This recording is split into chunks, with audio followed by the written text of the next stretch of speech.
Welcome students in simplifying maths. आज हम पढ़ने वाले हैं क्लास 10 का chapter number 3 pair of linear equation. इसके अंदर हम पढ़ेंगे concepts and examples.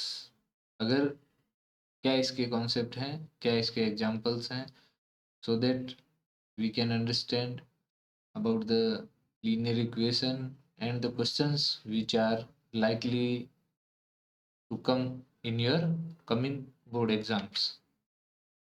So first of all, देखते हैं कि लीनियर इक्वेशन क्या होता है। A linear equation in two variable is as we can से।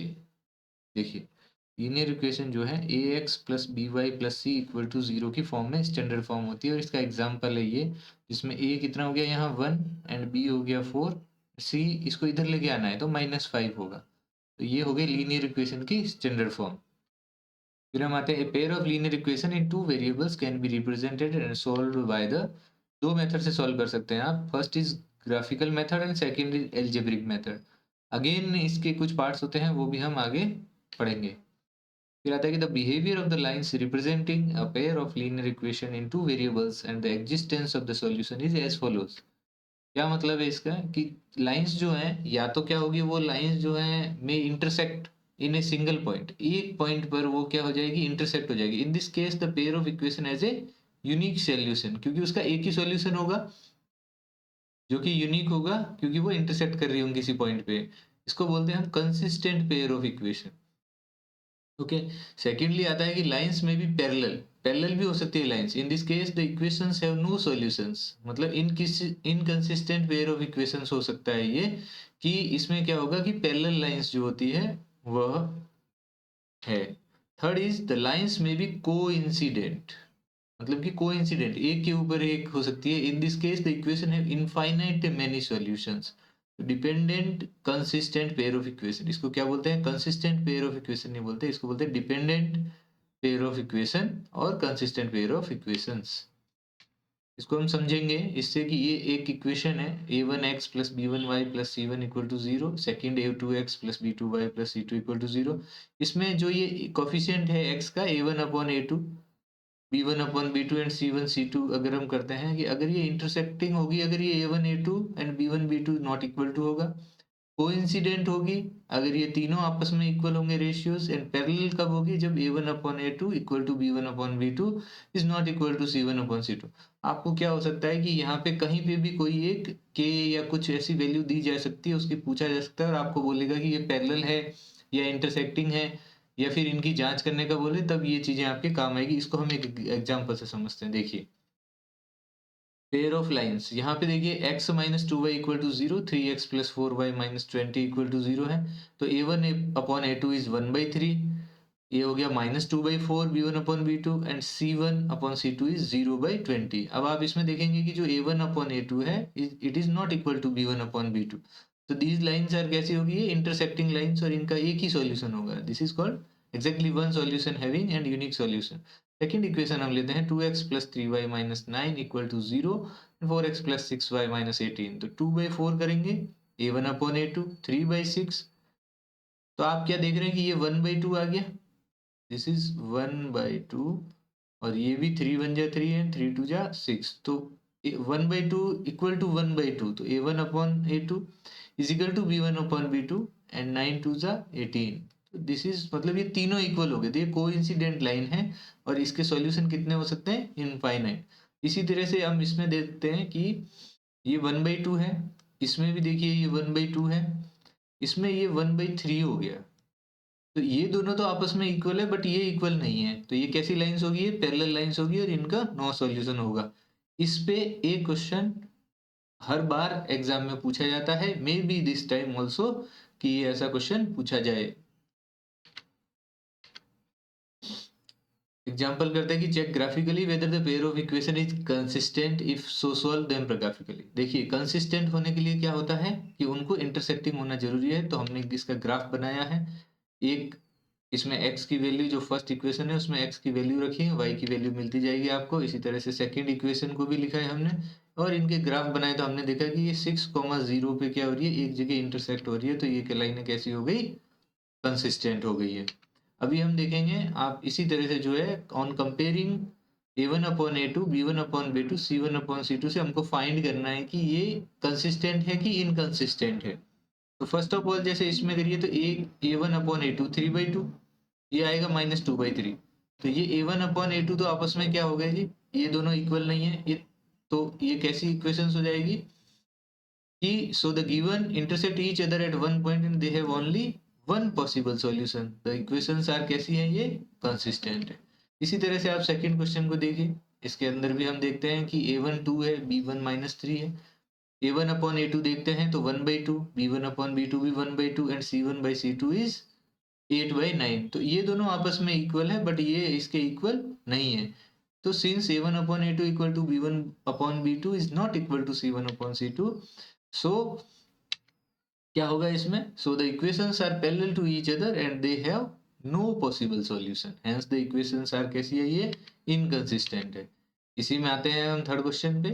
इसी में भी देखिए आप A1 अपॉन A2 निकाला आपने तो आया 1/6, B1 upon B2 is -1/6, C1 upon C2 is 1/2। तो ये दोनों नॉट इक्वल टू है, तो क्या होना चाहिए इनको आपस में, so the equations are intersecting each other at one point and they have only one possible solution, so the equations are consistent।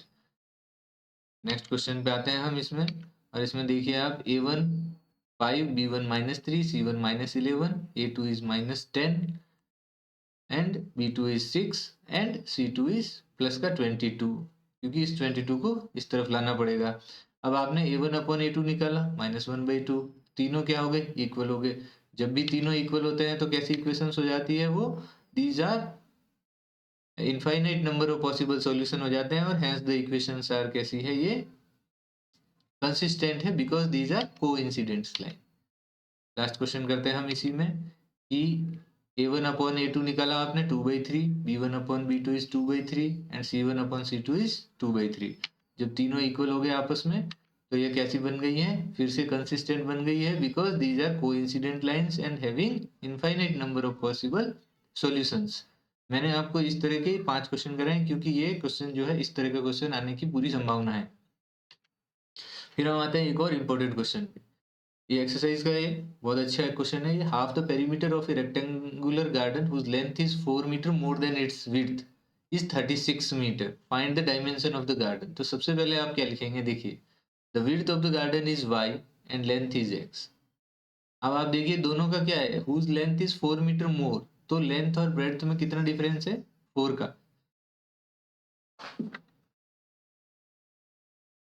तो x minus Y equal to हो गया 4। एंड आपको दिया है कि half the perimeter, half perimeter, तो perimeter कितना होता है, 2 लेंथ प्लस ब्रेड्थ होता है। अब अगर मैं इसका हाफ कर दूंगा it means x plus Y, दोनों का कितना हो गया, x प्लस वाई इज 36। जब आप इन दोनों को सॉल्व करेंगे ग्राफिकल मेथड से तो आप क्या पाते हैं कि इसमें जो है यह दोनों इंटरसेक्ट करती है लाइंस 20 एंड 16 पे। तो x का वैल्यू कितना आ गया आपके पास में 20 एंड y का वैल्यू कितना आ गया 16। तो इसका एक सॉल्यूशन हो सकता है कि 20 एंड 16।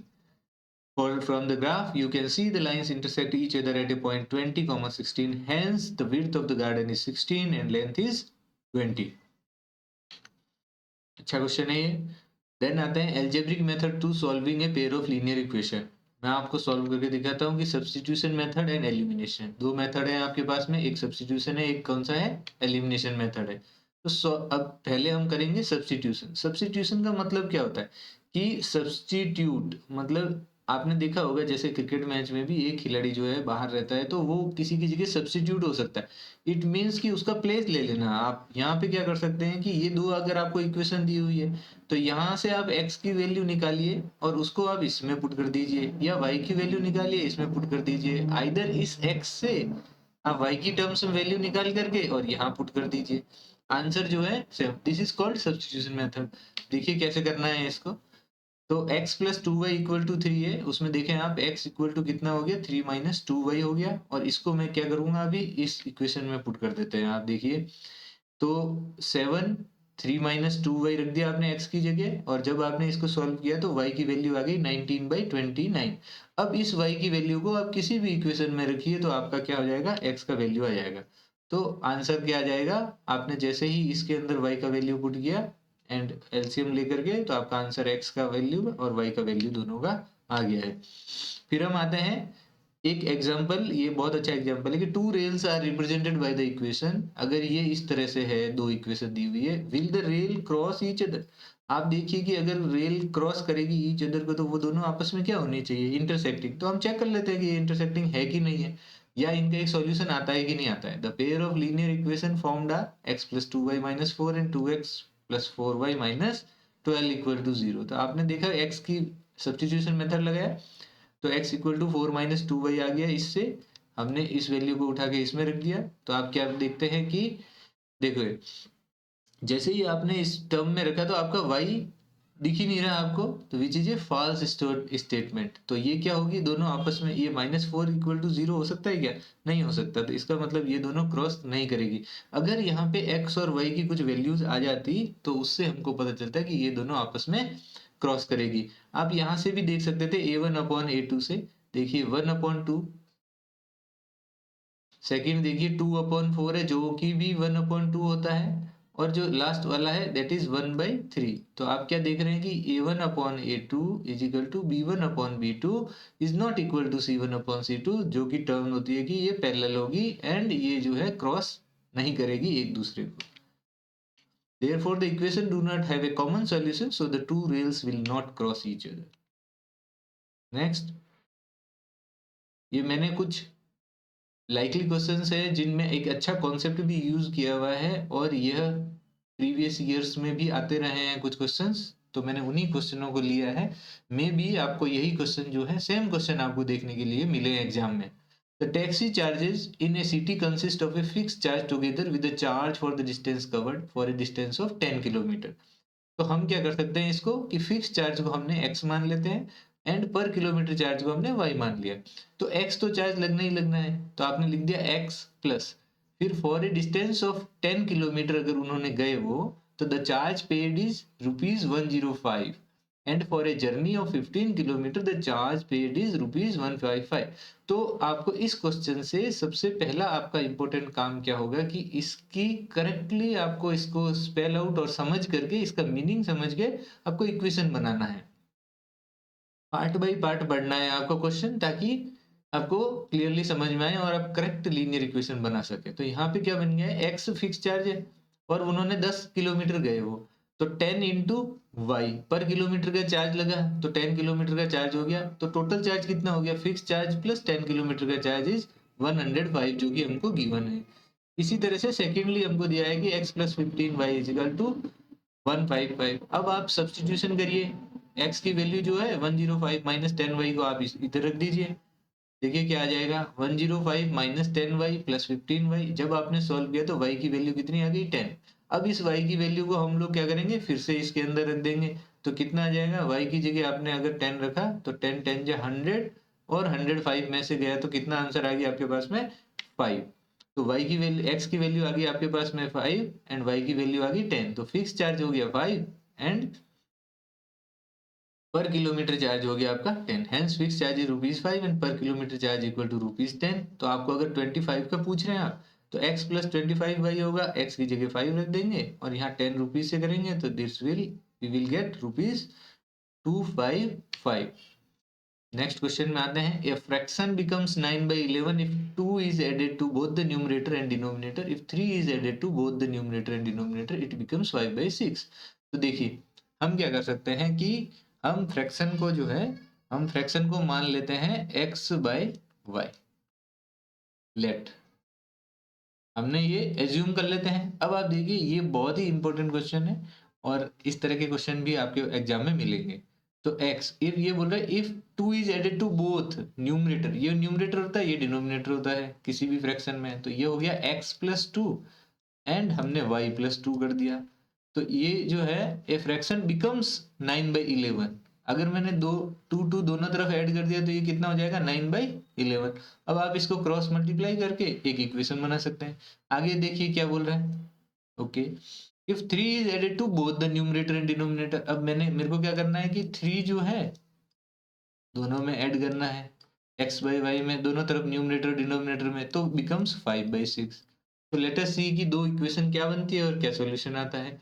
अभी आपने देख लिया कि let the fraction be x by Y, आपने दोनों जोड़ा, आपको इक्वेशन मिल गया क्रॉस मल्टीप्लाई करने से 11x minus 9y equal to -4। Then second this equation when solving we will get 6x minus 5y equal to -3। अब इससे सब्स्टिट्यूशन से आप लगाएंगे तो x की वैल्यू आ गई, इसको हम इक्वेशन नंबर 2 में जो प्लेस कर देंगे तो आप देखिए y की वैल्यू आपके पास में कितनी आ गई 9।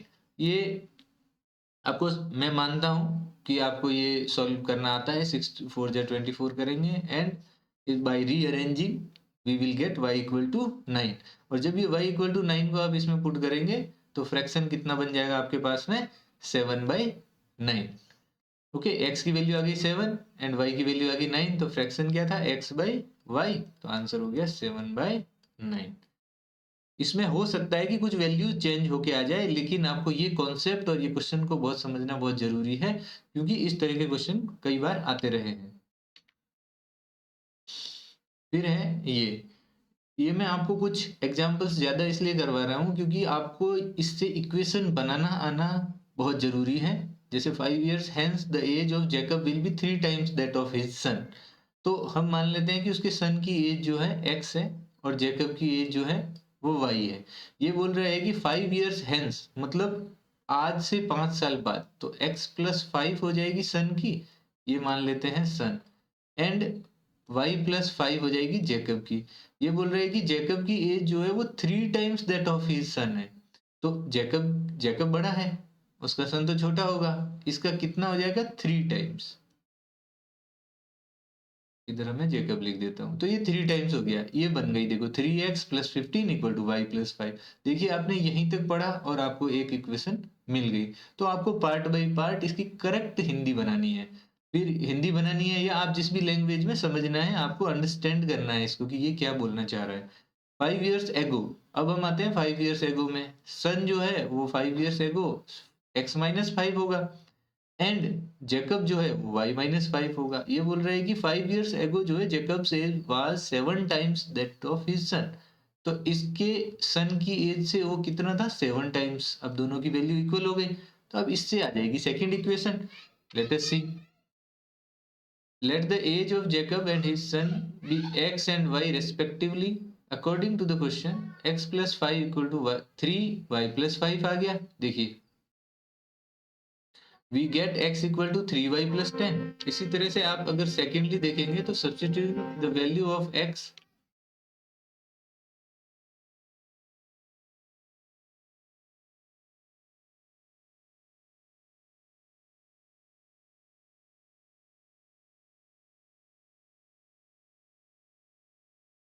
जैसे ही आपने देखी ये सब्स्टिट्यूट किया तो 3y plus 10 minus 7y, तो y equal to 10 आ गया।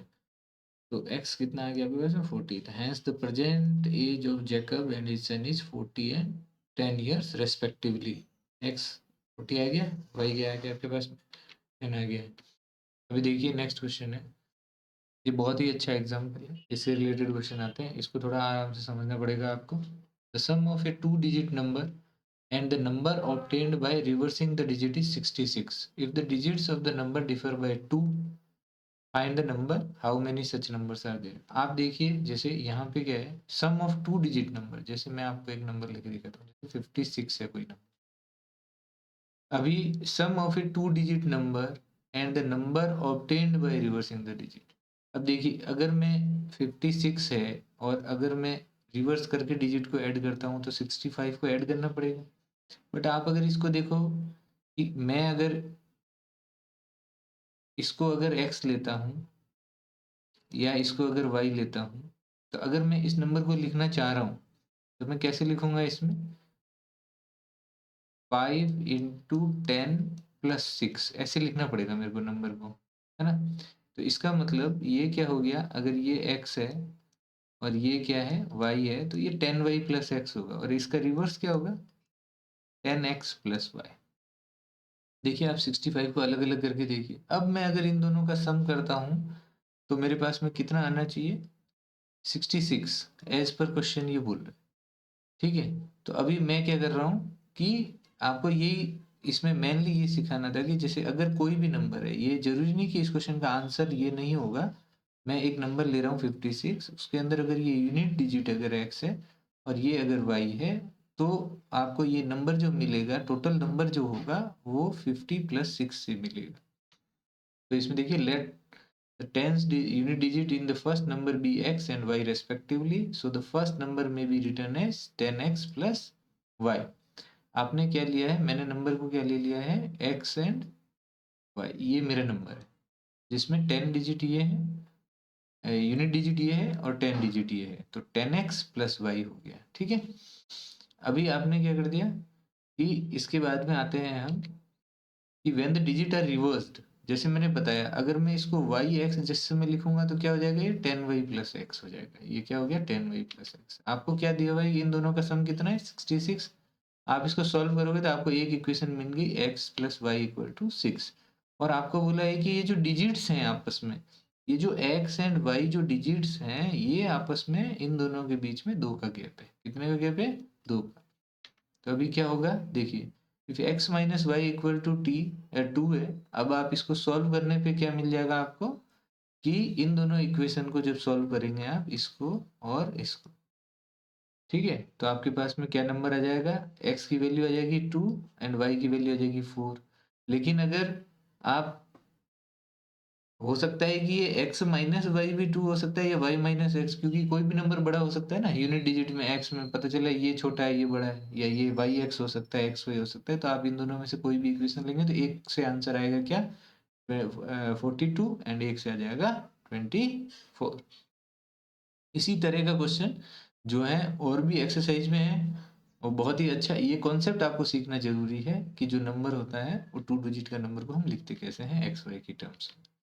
फिर आते हैं, जैसे ये भी एक क्वेश्चन है, from the pair of linear equation in the following problem and their solution if they exist by the elimination. अगर इनका होता है एग्जिस्ट तभी करना है आपको। If we add 1 to the numerator and subtract 1 from the denominator, तो वही x अपॉन वाई मान लेते हैं हम।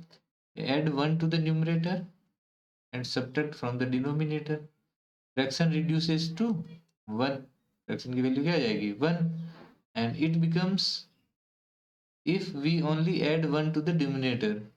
तो ये कितना हो जाता है, क्वेश्चन देख लेते हैं, कोई बात नहीं। इसमें क्या आ जाता है, अगर मैं सिर्फ और सिर्फ जो है डिनोमिनेटर में अगर क्या कर लेता हूं मैं, इट बिकम्स 1/2 है यहाँ पे। तो अगर ओनली डिनोमिनेटर में 1 जोड़ता हूँ तो ये नंबर कितना हो जाता है, 1/2। अब आप देखिए, इसमें ए और बी लेके किया है, तो इसमें एक इक्वेशन ये बन गई, दूसरी ये बन गई, और एलिमिनेशन मेथड से जब आप इसको सॉल्व करेंगे तो आपको न्यूमरेटर 3 मिल जाएगा, डिनोमिनेटर 5, तो फ्रैक्शन क्या बन जाएगा आपके पास में, 3/5। इसके बाद में एक और जो आपने नंबर किया था वो बहुत ही अच्छा क्वेश्चन आया आपके पास में, the sum of digits of a 2 digit number is 9। यहाँ पे इसने सीधा बोल दिया है कि सम ऑफ डिजिट्स, तो x प्लस वाई कितना हो गया आपके पास में, 9 हो गया। Also 9 times this number is twice the number obtained by reversing the order. अब देखिए, आपके पास में x वाई था, 9 टाइम्स दिस नंबर। अब देखिए ये नंबर क्या है पहले, तो 10x प्लस वाई जो है, इसका कितना times, 9 times of this number is twice the number obtained by reversing the order. इसका रिवर्स करें ऑर्डर, नंबर क्या होगा, वाई एक्स, तो उसका कितना है, ट्वाइस है, नंबर क्या होगा, 10y प्लस एक्स। इसको खोल के आप क्या कर सकते हैं, सॉल्व कर सकते हैं, रीअरेंजिंग करेंगे तो आपके पास में इक्वेशंस कुछ इस तरह से मिलेगी। जैसे इसमें 10b प्लस ए लिया है, 10a प्लस बी, तो a प्लस बी कितना हो गया, 9 हो गया। एंड इसी तरीके से इसमें देखिए 10b plus A equal to, ये देखिए, तो आपके पास में इक्वेशंस ये आ गई, इससे इक्वेशन बन गया। अब आपने क्या किया कि ये जो ऊपर वाली इक्वेशन थी a plus b equal to 9, और इसको जो है एलिमिनेशन मेथड से किया, तो आपका क्या हो गया, जैसे यहाँ देखते हैं, a plus b equal to 9, ये फर्स्ट इक्वेशन थी। और सेकेंड इक्वेशन देखिए क्या आ जाएगी यहाँ से, ये हो गया 90b 88b माइनस 11a। देखिए ये हो गया 90b plus 9a equal to 20a plus 2b। अब आप 90 इसको इधर लाइए तो 7, ये 90 माइनस 2b हो जाएगा, ये आ जाएगा 88b इक्वल टू 11a। तो ये 8 बार चला गया, तो a इज इक्वल टू आ गया 8b। अब आप ये a इक्वल टू 8b यहाँ रख सकते हैं, तो 8b plus b equal to 9, तो 9b इक्वल टू 9, तो b की वैल्यू कितनी आ गई 1। तो a की वैल्यू कितनी हो जाएगी, a प्लस b कितना था आपके पास में 9 था, तो a की वैल्यू कितनी हो जाएगी आपके पास में 8। तो आप ये बताइए कि आपने जो नंबर लिया था वो आपके पास में क्या हो जाएगा, नंबर क्या बन गया आपके पास में 1818। ओके, तो a इक्वल टू कितना आ गया आपके पास में 8, तो नंबर क्या था बी ए। आपने पहले क्या माना था, इसको बी ए माना था, तो a की जगह आप क्या रख सकते हैं, हम a की जगह 8 रखने से, b की जगह 1 रखने से नंबर बन गया 18, जो कि क्या होता है 10 प्लस 8। आते हैं हम नेक्स्ट क्वेश्चन पे। ये लैंडिंग लाइब्रेरी है जी फिक्स्ड चार्ज, ये देखिए टैक्सी वाला सेम क्वेश्चन है, उसमें additional charge of each day thereafter, बस 3 डेज का चार्ज लगता है, उसके पास में फिक्स होता है, मान लेते हैं वो कितना चार्ज है आपके पास में एक्स है।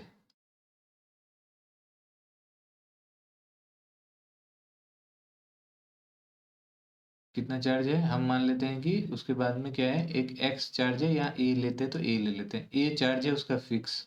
अभी आपको बोल रहा है कि उसके बाद में चार्ज फॉर ईच डेज, तो Sarita paid ₹27 for a book kept for 7 days. अब इसने 7 डेज बुक रखी, किसने, सरिता ने, और 27, तो 7 में से 3 डेज का चार्ज तो दे दिया।